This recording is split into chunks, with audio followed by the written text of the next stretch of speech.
Hello students देख आज division खेलर केतेटा important question 5टा तुम सामने अच्छी एबे मु क्वेश्चन मॉडल तो तुमको देखाइबा सहित आंसर भी एक्सप्लेन कर दूची आउ लेखिबा टेक्निक केमती हवा उचित ता भी एक्सप्लेन कर देबी। So students listen carefully see the first question is multi party system. आ विषय तो मुझे बहुत थर एक्सप्लेन कली पिला माने तो 3टा पार्टी सिस्टम ए वर्ष मल्टी पार्टी सिस्टम ना बाई पार्टी सिस्टम इमती आइब। गत क्लास रे गोटे बाई पार्टी सिस्टम रो क्वेश्चन थिला डिवीजन खेल रे तुम अनुमान करथिबो सेटा 2018 एटा 2020 रे मल्टी पार्टी सिस्टम से पाखा पाखी ही क्वेश्चन आसे। अच्छा हो चलो आमे बे आंसर्स देखिबा। मल्टी पार्टी सिस्टम बा बहुदलीय व्यवस्था तो यह आम दलीय व्यवस्थार माने भारतीय दलीय व्यवस्थार गोटे इम्पोर्टेंट वैशिष्ट important feature of Indian party system नहीं। फर्स्ट लाइन सेकेंड लाइन रे तार मीनिंग थर्ड लाइन रे number of parties 300+ national party political party हिसाब रे आमर एठी मल्टी पार्टी सिस्टम प्रिवेल होची बोलिक आम लिखा। अच्छा आ द्वारा कौन असुविधा हुए कौन सुविधा हुए पार्ले गोटे गोटे लाइन लिखियो पिला माने। सुविधा कौन ना इट इज मोर डेमोक्रेटिक गणतांत्रिक बोलिक प्रमाणित हो। असुविधा कौन एठारे दल कंदल रो भय थाए कार्य विलंब हुए दुर्नीतिग्रस्त सरकार हे पारे। So there is fear of cabinet dictatorship and there is fear of corruption and delay in service. एति कवर करो एनफ। नेक्स्ट क्वेश्चन देखो कोलिशन पॉलिटिक्स और माने मेंट सरकार बा मेंट राजनीति दीटी जाक गुटेका यार भी मुख्य कारण कौन जानछ ना पिला माने ये बहुदलीय व्यवस्था जो मेंट सरकार जन्म होइछि। बहुदलीय व्यवस्था जोठी नाही मिलित सरकार बा मेंट सरकार सेठी नाही।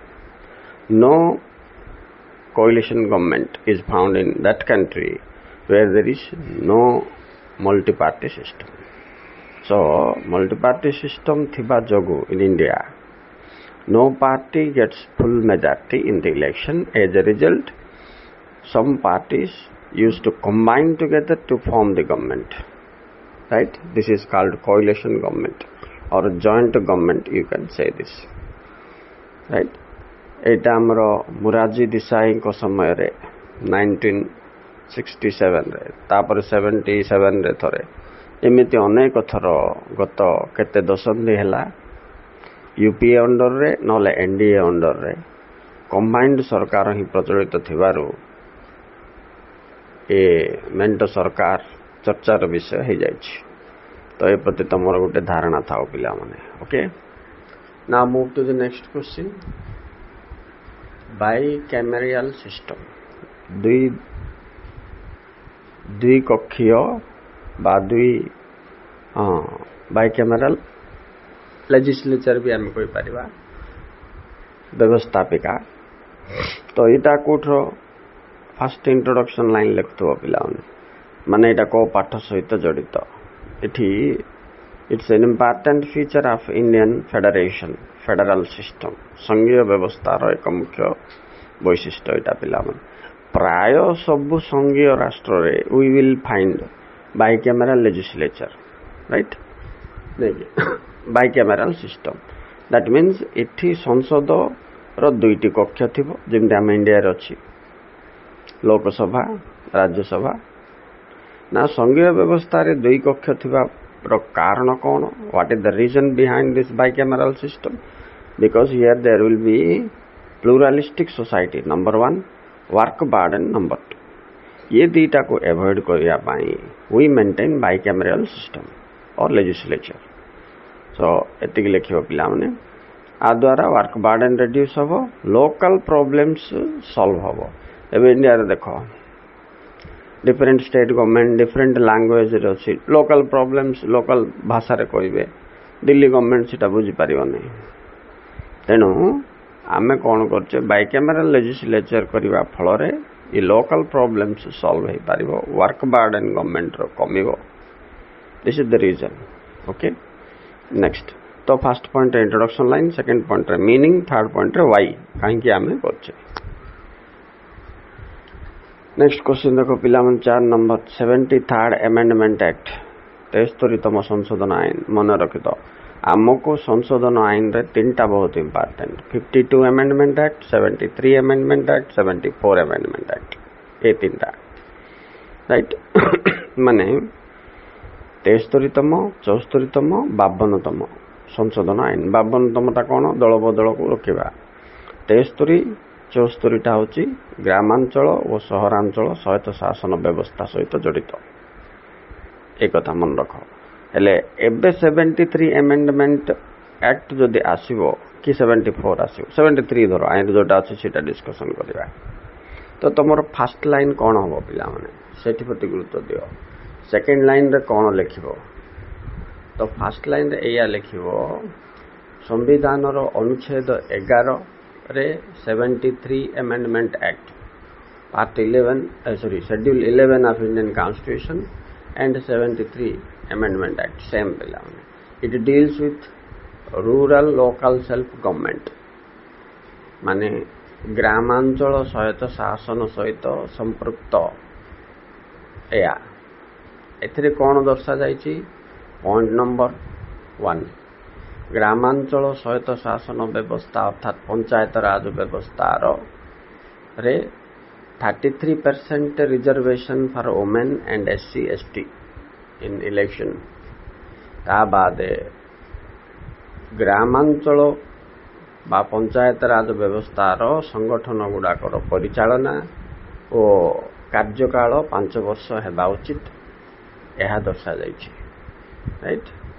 तेणु 74 हेले सेम से जिनस का लिखियो पिला माने मात्र सहरांचल स्वायत्त शासन व्यवस्था सेटा अर्बन लोकल सेल्फ गवर्नमेंट एटा rural local self government points are same like this 33% reserved for women in the elections and 33% reserved for ST SC. Then tenure of the rural local self government 74 है urban local self government and composition and functions rules दर्शा जाइछि एति you have to write. Okay students, now you see the last question. Municipality माने पौर परिषद एबे भी इमती 3 mark पाई पौर परिषद पौर निगम NAC तीनटार Kotal गोटे आसबार चांस बेसी अच्छे। सियाड़ जिला परिषद पंचायत समिति ग्रामांचल ताई भीतर भी गोटे आसपे ये सिलेक्शन एमती हुए। अच्छा पौर परिषद तो म्युनिसिपालिटी गोटे लॉन्ग क्वेश्चन पिला माने किंतु इठी शॉर्ट 3 मार्क रे तुमको लिख बोलची तो how you will write that's the big question. So here composition को टिके मेंटेन करियो, फंक्शन को टिके मेंटेन करियो, दरकार पड़ले सोर्स ऑफ रेवेन्यू बोले आय पंथा भी गुटे लाइन रे लिखि दबो किमिति मो एक्सप्लेन करछि सुनो। So first thing is it is the middle tyre of urban local self government माने सहरांचल स्वायत्त शासन व्यवस्थार मध्यम स्तर पौर संस्था अवस्थित municipality. Next it second point it constitutes of the chairman vice chairman and 11 to 30 ward members. यह जड़े चेयरमैन गोटे वाइस चेयरमैन बा उप चेयरमैन लिखिबो एवं 11 ରୁ 30 जन वार्ड मेंबर को नहीं गठन हो गला। तापर यार कार्यावली आड़े टिके दृष्टि दब। यार कार्यावली कौन पिला माने आमे पूरा लॉन्ग क्वेश्चन को गोटे लाइन रे मध्य कहि दे परिबा। Construction and maintenance of road drains primary तापर तुम लिखिबो primary health primary education supply of drinking water sanitation and registration of birth and death एतिक मन रखले हिला शॉर्ट क्वेश्चन रे केते लिखिबो। Okay so source of revenue कथा को जीवो बोले tax fees fine licence government grants gifts and grants हला ना एबे ओडियार कहि दो सुनो। तो फर्स्ट पॉइंट रे गठन लिखिलो तो सेकंड पॉइंट रे ଏଟାର କାର୍ଯ୍ୟାବଳୀ 2-4ଟା ଲେଖିଦେବ। ରାସ୍ତାଘାଟ ନିର୍ମାଣ, ନଳନର୍ଦ୍ଦମା ସଫାଇ ଅଭିଯାନ, ତାପରେ ପାନୀୟ ଜଳ ଯୋଗାଣ, ପ୍ରାଥମିକ ଶିକ୍ଷା, ପ୍ରାଥମିକ ସ୍ୱାସ୍ଥ୍ୟ, ଜନ୍ମ ମୃତ୍ୟୁ ପଞ୍ଜୀକରଣ ଏକ୍ସେଟ୍ରା ପିଲାମାନେ। ତାପରେ ଆୟ ପନ୍ଥାରେ ଟ୍ୟାକ୍ସ, ଫିଜ୍, ଲାଇସେନ୍ସ ଇତ୍ୟାଦି ଲେଖିବ। ଆଉ କ'ଣ ତ ଏତିକି। ସରକାର ଦାନ, ଅନୁଦାନ ଇତ୍ୟାଦି ଆୟ ପନ୍ଥାରେ ଲେଖିଦେବ। ତ ଠିକ୍ NSC ପଢ଼ିଲେ ଏମିତିକା ଲେଖିବ, ପୌର ନିଗମ ପଢ଼ିଲେ ଏମିତିକା ଲେଖିବ, ଗ୍ରାମ ପଞ୍ଚାୟତ ପଢ଼ିଲେ ଧାରାଟା ଗୋଟେକା ଏମିତିକା ଲେଖିବ। ପଞ୍ଚାୟତ ସମିତି ପଢ଼ୁ, ଜିଲ୍ଲା ପରିଷଦ ପଢ଼ୁ। ଏଇଟା ଗୋଟେ ଏରିଆ ପିଲାମାନେ। ଆଇଁର ଗୋଟେ 3 ମାର୍କ ଯଦି ଆସିଲା ତ ଇଏ ପଏଣ୍ଟ କଭରେଜ ଏମିତି ରହେ ବୋଲି ଧାରଣା ରଖିଥାଅ। Okay, this is the way you have to make your own plan if any question comes from this area, either rural or urban local self government. Well student, ଏ ଥିଲା ତୁମର ଆଜିର ଡିଭିଜନ ଖେଳର question ସହିତ answer guidance ଦେଇଦେଲି ମୁଁ ତୁମକୁ। ଲେଖିବା ପ୍ରଣାଳୀ ମଧ୍ୟ କହିଦେଲି ପିଲାମାନେ। ନେକ୍ସଟ 2018ର 2 ମାର୍କିଆ କ୍ୱେଶ୍ଚିନ୍ କ'ଣ କ'ଣ ଆସିଥିଲା ତାର ଆନ୍ସର୍ସ ଆପରେ ମୁଁ ତୁମ ସହିତ ସେୟାର କରିବି, both in English and Odia medium.